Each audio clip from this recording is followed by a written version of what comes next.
They say some moments don't just pass, they stay. They settle somewhere deep inside you, replaying in quiet hours, echoing louder when everything else goes still. I used to think that was exaggerated, something written for movies or novels, something dramatic people said to make ordinary pain feel meaningful. But now I know better, because I have a moment like that. It begins with a knock, soft, hesitant, almost uncertain. Like the person on the other side already knew the answer might change everything. And the worst part? I opened the door.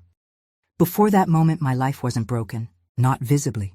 Not in a way anyone would point at and say, something is wrong here. From the outside, it looked fine. I had been married to David for 11 years. 11 years of shared routines, quiet dinners, and the kind of partnership that doesn't burn brightly but instead settles into something steady. At least that's what I used to believe. In the beginning, there had been warmth, real warmth. We laughed easily back then, teased each other over small things, stayed up late talking about nothing and everything at once. There were moments in the kitchen where his fingers would brush against mine, and it felt intentional, like even the smallest touch meant something. But somewhere along the way, life got louder than we did. Responsibilities crept in quietly, bills, deadlines, obligations, and slowly, almost without noticing, we stopped choosing each other. Conversations became shorter, then fewer, then almost non-existent. It wasn't a sudden collapse. It was erosion. David started working later. He came home exhausted, already halfway checked out. Dinner became something functional, not shared. Sometimes we ate together in silence. Other times not at all. And touch. Touch became rare, mechanical when it happened, something done out of habit rather than desire. It wasn't that he stopped loving me. He just stopped seeing me. And there's a difference. A painful, invisible difference. Have you ever felt invisible in your own life? Like you're standing right there, speaking, existing, breathing, but somehow you don't quite register? That was my everyday. I became part of the background, predictable, expected, unnoticed, like wallpaper. And then Liam moved in, David's son from his first marriage. 17, quiet, observant. He had always visited on weekends and holidays, but last summer everything changed. His mother got a job overseas, and suddenly he wasn't just visiting anymore. He was part of our daily life. David thought it would bring us closer, said it like it was a solution to something we hadn't even admitted was broken. Family under one roof, he said. Funny how things work out. Liam arrived with boxes, headphones, and a kind of quiet caution. He wasn't difficult. He wasn't rebellious. If anything, he tried too hard not to be a burden. At first, we barely interacted. A good morning here, a good night there, passing each other in hallways like polite strangers. But slowly, something shifted. It started small.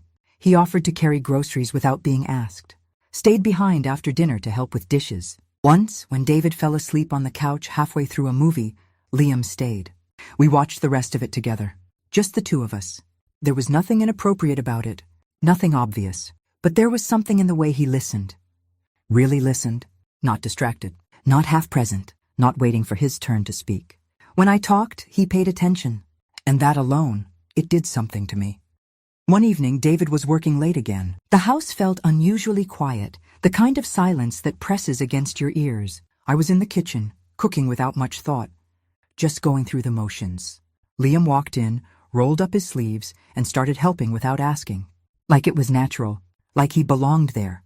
We cooked together, talked about random things, laughed at something ridiculous on TV. And then, at one point, he looked at me and said very simply, "You should laugh more. It suits you." It wasn't flirtatious. It wasn't suggestive. But it landed heavier than it should have, because I couldn't remember the last time anyone had noticed something like that about me. Not just how I looked, but how I felt. That was the first shift. Not with him, with me.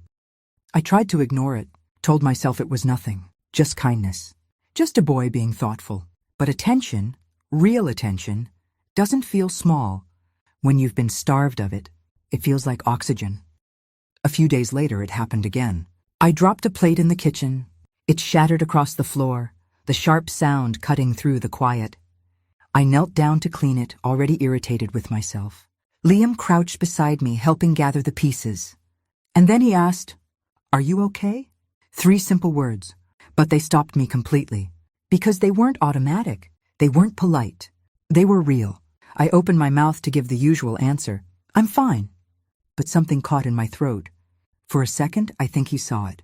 Everything I had been holding in, the exhaustion, the loneliness, the quiet ache of not being noticed. I laughed it off eventually, made some excuse, but after that, nothing felt quite the same. He started staying longer in the kitchen after dinner, standing closer than necessary, watching, not in a way that felt wrong, but in a way that felt aware. And I didn't stop him. That's the part that matters. I didn't stop him. Because I liked it. I liked being seen. Not as someone's wife. Not as someone's responsibility. But as a person. As a woman. Then came the question. It was late. The house was quiet. David had already gone to bed. I was cleaning up when Liam walked back into the kitchen. He looked different. Nervous. Like he had something to say but wasn't sure if he should. "Can I ask you something?" he said. I turned to face him. "Of course." There was a pause. And then, "Do you think I'm attractive?" The world didn't stop, but it felt like it did. The air changed, thickened. I didn't know how to respond. Didn't know what answer wouldn't break something. Because it wasn't just a question. It was a line, and we both knew it. I should have shut it down, laughed it off, redirected the conversation, reminded him and myself of what we were to each other. But I didn't. I just stood there, silent. And sometimes silence says more than words ever could.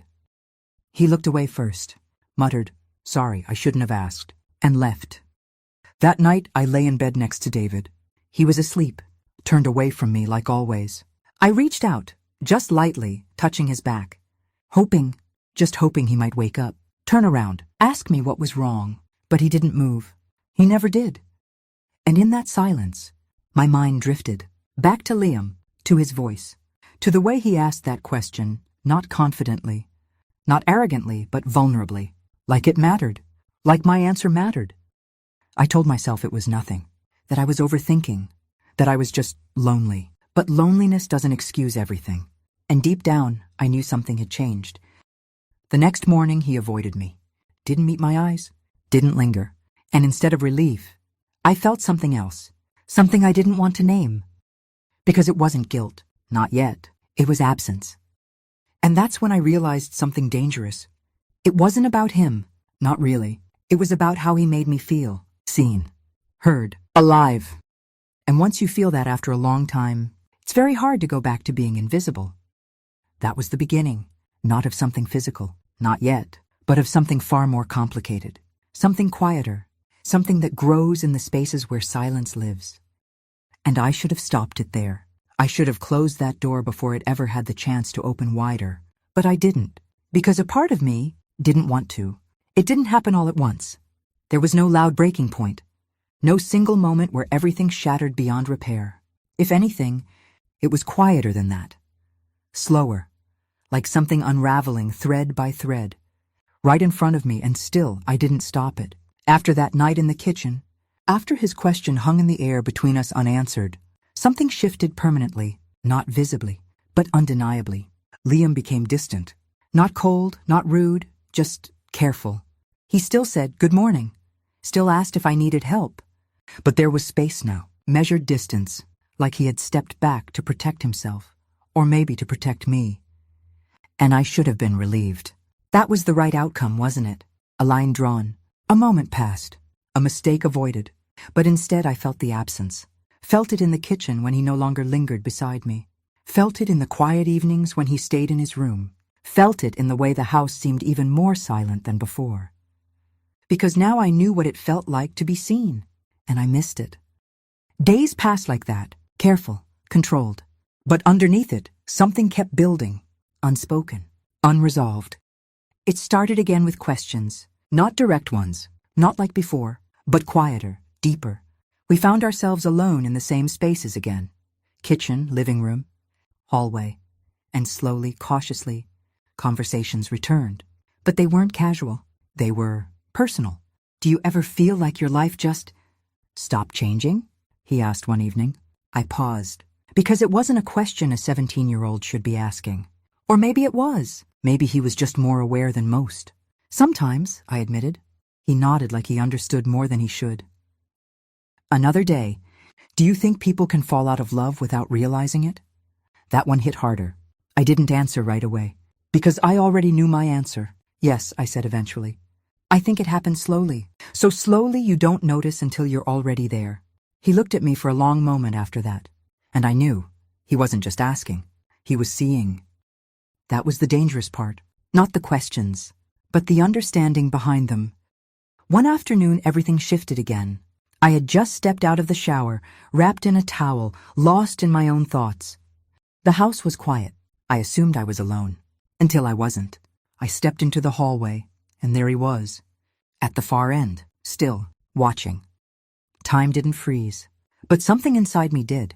I expected him to turn away immediately, to look embarrassed, to apologize, but he didn't. Not right away. His eyes met mine and stayed there. Not inappropriate, not aggressive, just aware, present, seeing me in a way that felt too real. I tightened the towel instinctively, stepping back into the bathroom, closing the door behind me. My heart was racing, but not entirely from fear, and that terrified me more than anything. That night I tried to forget it, tried to bury it under routine, under distraction. I sat on the couch watching an old movie, one David and I used to love. Alone. Halfway through, I felt the couch dip beside me. Liam. He didn't say anything. Just sat there, closer than usual. Minutes passed. Then slowly, carefully, he leaned his head against my shoulder. Just rested it there, like it belonged there.